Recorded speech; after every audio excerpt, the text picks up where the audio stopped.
誰だわ。 Halo guys, selamat datang lagi di channel ini bersama gue, Reborn. Buat yang baru gabung, jangan lupa dibantu like dan di-subscribe ya. Untuk menjaga hype manga dan anime Tokyo Revengers, kali ini Oji-san akan kembali membahas hal yang tidak kalah menariknya dari manga Baku Hantam ini. Ada beberapa hal yang akan menjadi pokok bahasan kami. Pertama yaitu kelanjutan dari video sebelumnya, mengenai skenario terburuk yang mungkin akan terjadi. Kedua, adalah tentang alasan kenapa nama geng dan juga seragam geng baru Takemichi, yaitu Thousand Winter, pasti akan diganti cepat atau lambat. Dan yang ketiga, adalah tentang kemungkinan cerita yang akan muncul pada chapter 238 minggu depan. Oh iya, sekali lagi Oji-san sampaikan ya, jika semua yang ada pada video kali ini hanyalah opini atau pendapat, bukan konten spoiler, review, apalagi breakdown. Dan tujuannya supaya tetap ada yang membahas Tokyo Revengers setiap minggunya. Mengingat banyak banget channel teman-teman kami yang membahas Tokyo Revengers satu persatu terkena teguran dari YouTube.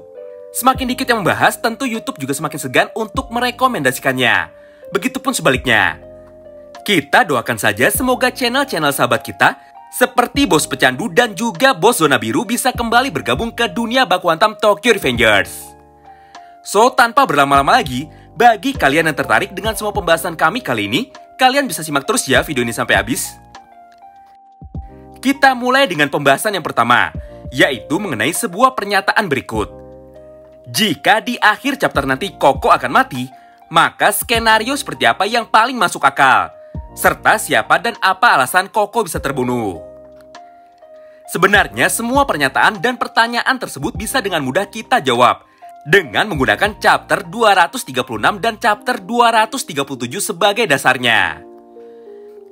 Jika kalian perhatikan baik-baik, banyak sekali interaksi sus yang dilakukan oleh Koko di chapter tersebut. Sederhananya, Koko pernah menghentikan Maiki satu kali, ketika Maiki sedang berjalan menuju Takemichi dengan niat untuk membunuh Takemichi. Walaupun pada saat itu Kokonoi tidak berhasil menghentikan langkah Maiki, namun sudah jelas ada keraguan di dalam hati Kokonoi. Khususnya setelah tahu jika Maiki sudah berubah menjadi pembunuh yang brutal. Kedua, Koko sangat peduli kepada keselamatan dari Hanagaki Takemichi. Hal ini bahkan sudah dibuktikan secara langsung oleh Kokonoi pada chapter 236 dan chapter 237. Di mana pada chapter itu Koko benar-benar sangat khawatir dengan keselamatan dari Hanagaki Takemichi setelah sebelumnya dibuat sekarat oleh Sano Manjiro. Tidak hanya sekedar mengantar Takemichi menuju tempat tinggal atau bengkel tempat Inui bekerja, Koko bahkan sampai ikut mengantar Takemichi ke rumah sakit.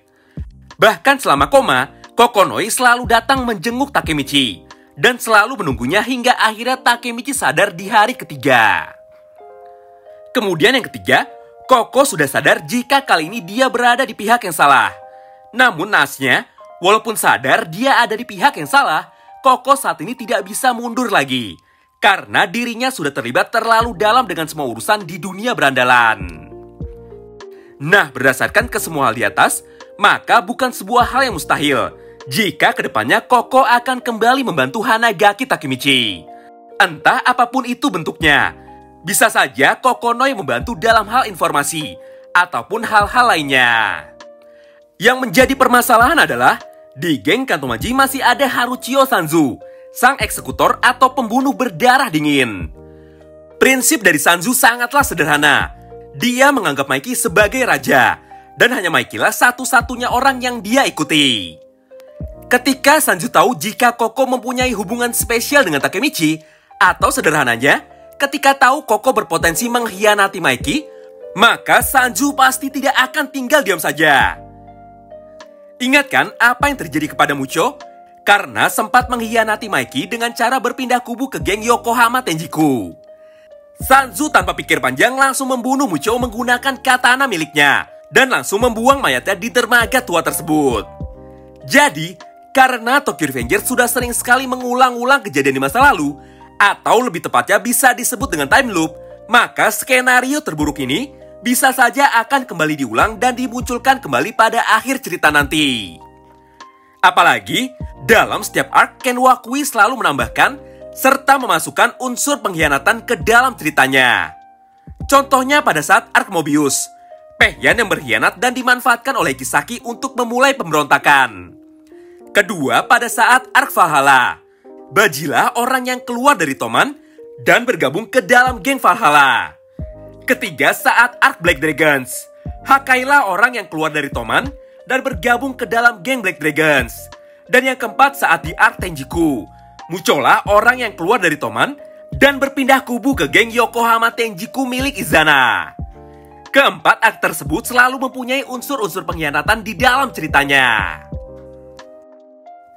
Selanjutnya kita masuk ke pembahasan yang kedua, yaitu mengenai nama dan seragam geng Thousand Winter yang pasti akan dirubah oleh Takemichi cepat atau lambat.